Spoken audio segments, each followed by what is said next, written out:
कोई कहे कि क्या चला जाएगा प्रिया प्रीतम का, अभी हमें दर्शन दे दे, तो हम सह ही नहीं पाएंगे।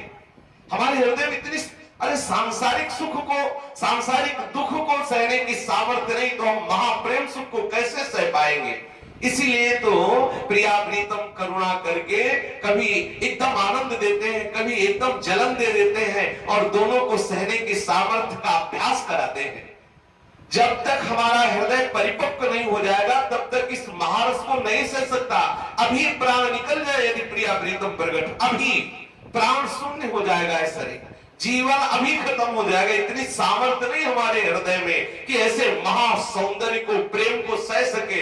इसलिए सेवक जो महाराज ने कहा, सहत सहत बाढ़े भगति ग्रहतन गुरु हितगार, धीरे धीरे कृपा करके सहाते सहाते हृदय को इतना परिपक्व करते रहते हैं कि जैसे पहले भजन करते थे तो आनंद मिलता था, अब भजन करते हैं तो आनंद नहीं मिल पा रहा। क्यों? क्योंकि अब इतनी खुराक बन गई कि और बढ़े तब आनंद लगे, उतना तो बच गया।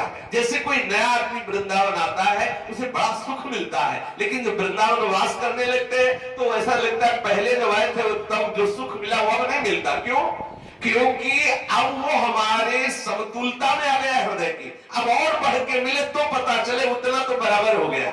जैसे कोई नशा शुरू करता है, भांग खाता है, तो थोड़ी चना जैसी पावे तो उसको लगेगा कि हाँ नशा चढ़ा, और वही 1 वर्ष बराबर पावे तो चना जैसी पता ही नहीं चलेगा उसको, तो फिर बड़ा गोला चाहिए, फिर और बड़ा चाहिए, तब उसको समझ में आएगा कि हाँ नशा आया है। ऐसे ही इस प्रेम रस का, इस भजन रस का आनंद है। जब कोई विषय से, संसार से प्रभु की तरफ आता है तो थोड़ा नाम जप, थोड़ी महिमा श्रवण, थोड़ा धाम का दर्शन उसे आह्लाद प्रदान करता है। और जब वो आह्लाद से आकर्षित होकर भजन करने लगता है, धाम वास करता है, कुछ समय बाद उसका मन ये कहता है कि अब वो आनंद नहीं है। आनंद तो प्रतिक्षण वर्धमान है, वो कोई नाशवान आनंद थोड़ी भजन का। फिर अनुभव में क्यों नहीं आ रहा? क्योंकि खुराक बढ़ गई है, अब और बढ़ के मिले।